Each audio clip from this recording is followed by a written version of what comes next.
জয় গুরু। খামখেয়ালি প্রাণ চ্যানেলে আপনাদের স্বাগত। আজ আমরা পড়ব বিশ্বাসঘাতক শিষ্যের কুকুরজনী প্রাপ্তি ও মুক্তিলাভের পরবর্তী অংশ। জয় গুরু। এখন সরুরাম কীরকম বিশ্বাসঘাতকতা করে বলি শোনো। আমি দুর্গাপুর ছাড়ার পর ঢাকার ফরিদাবাদে আশ্রম করি। বলাধার জমিদার নরেন্দ্রবাবু ও নৃপেন্দ্র রায় তখন আমার শিষ্য হয়েছে। তাদের ঐকান্তিক ইচ্ছা ও আগ্রহে আমি তথায় যাই। কিছুদিন থাকার পর বেশ অনুভব করলাম এরূপ জনবহুল শহরে বাস করলে ত্যাগী অন্তেবাসী সেবক ব্রহ্মচারীদের সাধন ভোজন বিঘ্ন হচ্ছে। সবসময় এই লোকের হট্টগোল। বড় বড় পদমর্যাদা সম্পন্ন লোক সব যে যার নিজ অবসরে প্রমোদ করতে আসে।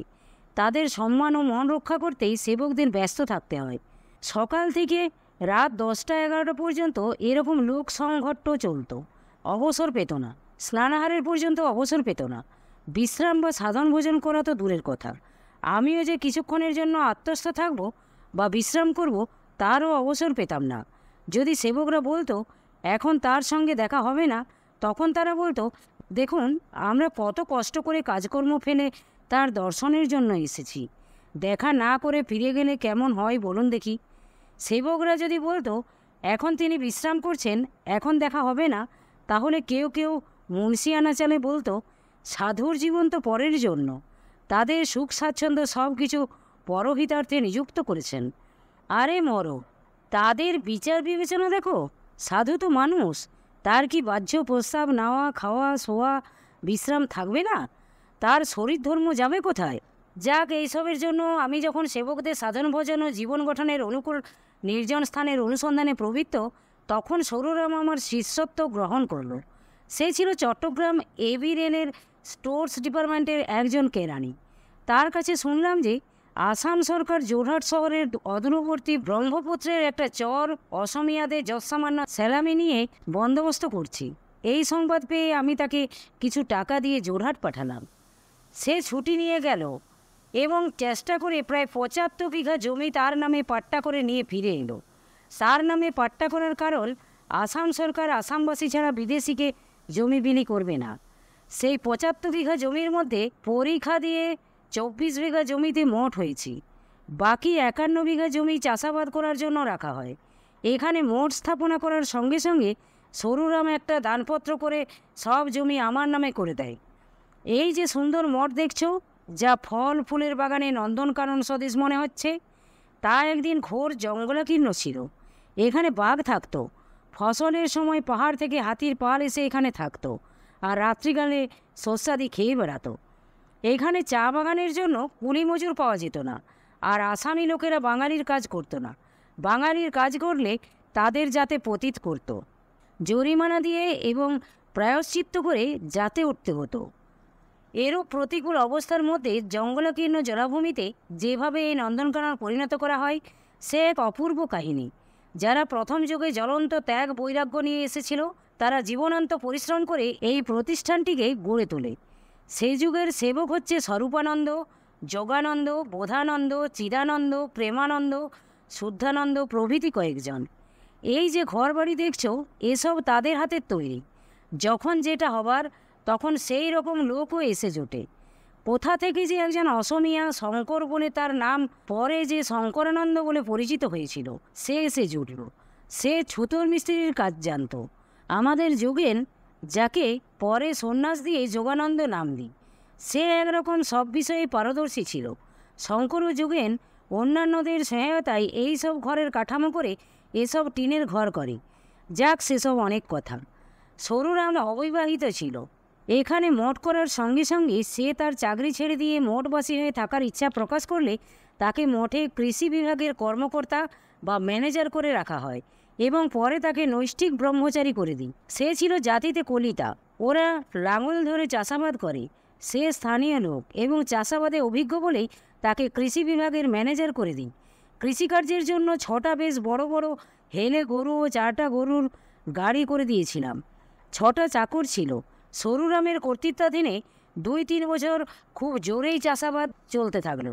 চরের জমি, তাতে নতুন আবাদে খুব ভালো ফসল হতে থাকলো। মঠও স্বাবলম্বী হয়ে দাঁড়ালো। এদিকে ওই সব শিক্ষিত ভদ্রলোকের ছেলে যারা ত্যাগ বৈরাগ্য নিয়ে এসেছিল, তাদের অক্লান্ত পরিশ্রমে ফুল ফলের বাগান বাগিচাতে মঠের শ্রী সৌন্দর্য ও সৌষ্ঠব এমন মনোরম হয়েছিল যে তখন মঠটাকে যেন অমরাবতীর নন্দনকানন বলে মনে হতো। এর মধ্যে সরুরামের কতকগুলি কুমন্ত্রী জুটল। এখন মঠের দক্ষিণ দিকে কাটিয়া বলে যে লোকটা বাস করে, সে ছিল তার বড় ভাই। কুমন্ত্রণাদাতাদের মধ্যে সেও একজন। এই সময় ব্রহ্মচারীদের মধ্যে একজন বলে উঠল, ঠাকুর, কাটিয়া পাগল হয়েছিল। পাগল হবার পর তার স্ত্রী, মেয়ে, জামাই তাকে তাড়িয়ে দিলে সে প্রায় 1 মাসের বেশি মঠে ছিল। তারপর কোথায় চলে যায়? তার জামাই লক্ষ্মীশ্বরের কাছে শুনেছি। সে বুড়ি গায়ে গিয়ে মারা যায়। ঠাকুর বললেন, হ্যাঁ, বুড়িগাঁও ছিল তাদের আদি বাসস্থান। এখানকার জমি ফিরিয়ে দেবার পর ওরা ওই জমিতে ঘর তুলে বসবাস ও চাষাবাদ করতে থাকে। আমরা যখন আসামে আসি তখন আসামে ভয়ানক বাঙালি বিদ্বেষ। শুধু আসাম কেন, বিহার, উড়িষ্যা সর্বত্রই উহা প্রবল আকার ধারণ করেছে। ইংরেজরা ইস্ট ইন্ডিয়া কোম্পানির আমল থেকে একমাত্র বাঙালির বিদ্যাবুদ্ধির সহায়তা নিয়ে সারা ভারতে একাধিপত্য স্থাপন করে। বাঙালি জাতি সর্বপ্রথমে শিক্ষিত ও পারদর্শী হওয়ায় তাদের সহায়তায় ইংরেজ সারা ভারতের রাজকার্য পরিচালনা করে আসছিল।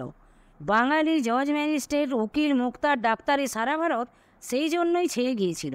সর্বত্রই বাঙালির প্রাধান্য স্থাপিত হয়েছিল।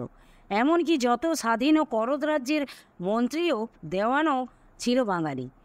প্রথমে বাংলা, বিহার, উড়িষ্যা, আসাম এই 4টি প্রদেশই বাংলা ছোট লাটের অধীনে শাসিত হতো। তখন এর নাম ছিল বেঙ্গল প্রেসিডেন্সি বা lower Province of Bengal. Lord Curzon বড় লাট হয়ে আসার পর বাংলাকে দুভাগে বিভক্ত করার পর সুরেশ বাড়ুজ্জে প্রমুখ নেতৃবৃন্দ তুমুল আন্দোলন সৃষ্টি করে এবং বিলাতি পণ্য বর্জন করার সিদ্ধান্ত গ্রহণ করার ফলে বিলাতি ব্যবসায়ীদের বিশেষ ক্ষতিগ্রস্ত হতে হয় এবং শেষ পর্যন্ত বঙ্গভঙ্গ রদ করতে বাধ্য হয়। এক সময় বাঙালি ইংরাজ রাজের বিষ দৃষ্টিতে পড়ল। তখন যাতে বাঙালির প্রভুত্ব ও প্রভাব খর্ব করা যায় তজ্জন্য একটা রাজনৈতিক চাল চালিল। তারা প্রাদেশিকতার ধোঁয়া তুলে প্রত্যেক প্রদেশবাসীর মধ্যে প্রাদেশিকতার বীজ রোপণ করল। তখন থেকে বলতে শোনা গেল, আসাম অসমিয়াদের জন্য, বিহার বিহারিদের জন্য, উড়িষ্যা উড়িষ্যাবাসীদের জন্য ইত্যাদি। এই প্রথম বিভেদ সৃষ্টি করিয়া ইংরেজেরা তাহাদের মসনদ কায়েম রাখবার চেষ্টা করল।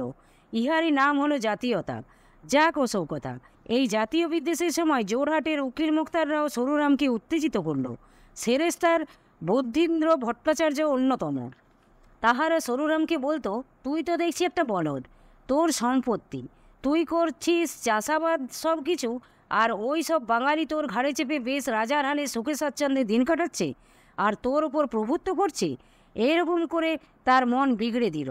ক্রমশ তার মতিভ্রংশ হলো। কুশল সতী তার ঘাড়ে চেপে বসল। তখন মঠের সার্বভৌম ম্যানেজার ছিল স্বরূপানন্দ। সরুরাম তার আদেশ উপদেশ অমান্য করতে লাগলো। নিজের খেয়াল খুশি মতো যা তা করতে লাগলো। কৃষি বিভাগের হিসাবপত্র দেওয়া বন্ধ করলো। তারপর একদিন গাড়ি বলদ নিয়ে জোরহাট গিয়ে আর ফিরে এলো না। কিছুদিন পরে জানা গেল আমার নামে উচ্ছেদের মামলা করেছে। তার প্রধান সহায়ক ছিল তৎকালীন সেরেস্তাদার ও পুলিশ দারোগা প্রভৃতি কয়েকজন। মামলা চলতে থাকলো। সে দরখাস্ত করেছিল যে তাকে প্রভাবিত ও অভিভূত করে ওই দারপত্র লিখিয়ে ও রেজিস্ট্রি করে নেওয়া হয়েছে। যে জজ বিচার করেছিলেন তিনি খুব সৎ ও সাধু প্রকৃতির লোক ছিলেন। তিনি মঠ দেখতে এসেছিলেন এবং আমার সঙ্গে পরিচয় ছিল। তিনি আমায় খুব শ্রদ্ধা করতেন এবং সম্মানের চোখে দেখতেন। মঠের সন্ন্যাসীদের তিনি সম্মান করতেন। মঠের আদর্শ ও উদ্দেশ্যের সহিত পরিচিত ছিলেন। শ্রী শ্রী গৌরাঙ্গনিকেতন তখন প্রতিষ্ঠিত হয়েছিল। সেবকদের নিঃস্বার্থ সেবাপরায়ণতা দেখে তিনি বিশেষ মুগ্ধ ও আকৃষ্ট হয়েছিলেন। তিনি প্রাদেশিকতার ঊর্ধ্বে ছিলেন, কাজেই ন্যায় বিচার করিয়া আমাদের সপক্ষে রায় দিলেন। সরুরামের মামলা ডিসমিস করিয়া দিলেন। রায়ে মামলার খরচেরও ডিগ্রি দিলেন। সরুরাম মামলা রুজু করে কৃষি বিভাগে থাকাকালে সে অর্থ আত্মসাৎ করেছিল। তা দিয়ে মামলা দায়ের করে এবং চালাতে থাকে। যারা হিতৈষী বন্ধু সেজেছিলেন অধিকাংশ অর্থই তাদের ভোগে ব্যয় হয়। পরে মামলা জজ কোর্ট পর্যন্ত চালাতে নানা স্থানে ঋণ ও ধার করতে হয়েছিল। তারা সকলে আশা করেছিল যে জমি জায়গাগুলো সরুরামের হলে তারা তা থেকে সব আদায় করবে, অর্থাৎ ঋণের দায়ে তারা সব নেবে। সরুরাম তারপর সর্বসন্ত্র নিরাশ্রয় হয়ে এসে আমার পা ধরে পড়ে ক্ষমা ভিক্ষা করল। সে পা ধরে পড়ে কাঁদতে কাঁদতে চোখের জলে নাক মুখের লালা জোলায় আমার 2টা পাই ভিজিয়ে দিল। যত তাকে উঠতে বলি ও অন্যান্য সেবকরা বলে, তবু সে পা ছাড়ে না। তারপর সেবকেরা হাতে ধরে টেনে উঠিয়ে দিল, তবে সে উঠে দাঁড়ালো। তারপর আমার সমবেদনা ও সহানুভূতি সূচক বাক্যে কিছুটা আশ্বস্ত ও প্রকৃতিস্থ হয়ে বলতে লাগলো, এখন আমি কি করি, কোথায় থাকি, চাকুরিও গেছে, এদিকে পরের প্ররোচনা ও কবর দিতে আপনার নিকটও বিশ্বাসঘাতক হয়ে গেলাম। মঠে স্থান দিলেও আমার মঠে থাকা আর কোনো রকমেই হতে পারে না, কারণ আমি বিবাহ করে সংসারী হয়েছি। এখন আমি কি করি? আপনি যদি দয়া না করেন তাহলে আর আমার জীবন ধারণের কোনো উপায় দেখি না। তার কান্নাকাটি ও কাতরোক্তিতে আমার হৃদয় একেবারে বিগলিত হয়ে গেল। আমি তার দানপত্রটা এনে তার মধ্যে আবাদে 51 বিঘা জমি তাকে প্রত্যর্পণ পত্র লিখে দিলাম। মাত্র 24 বিঘা জমির ওপর মঠ অবস্থিত ছিল, সেই 24 বিঘায় আমাদের রহিল। যোগানন্দ, বোধানন্দ, প্রেমানন্দ প্রভৃতি সকলেই আমার এই প্রকার উদারতা প্রদর্শনে বিশেষ ক্ষুব্ধ হয়ে নানা প্রকার সমালোচনা করতে ছাড়ে নাই। একমাত্র স্বরূপানন্দই আমার এই কাজের বিরুদ্ধে সমালোচনা করে নাই। সে বিরোধিতাবাদীদের এই বলিয়া বুঝাইয়াছিল, তার জিনিস তিনি যা ইচ্ছা তাই করতে পারেন, তাতে আমাদের বলার কি থাকতে পারে। তিনি তার যোগ্য কাজই করেছেন, সাধারণ বিষয়ের মতো তার বিচার বুদ্ধি তো নয়। তিনি সর্বত্যাগী মহাপুরুষ, তিনি স্বয়ং স্বপ্রতিষ্ঠিত, তার আর অভাব কি? এসব যা দেখছ সবই তো আমাদের জন্য। জয় গুরু, জয় গুরু। আজ এই পর্যন্তই। যদি আপনাদের ভালো লেগে থাকে তাহলে চ্যানেলটিকে সাবস্ক্রাইব করে সাথে থাকবেন। জয় গুরু, জয় গুরু।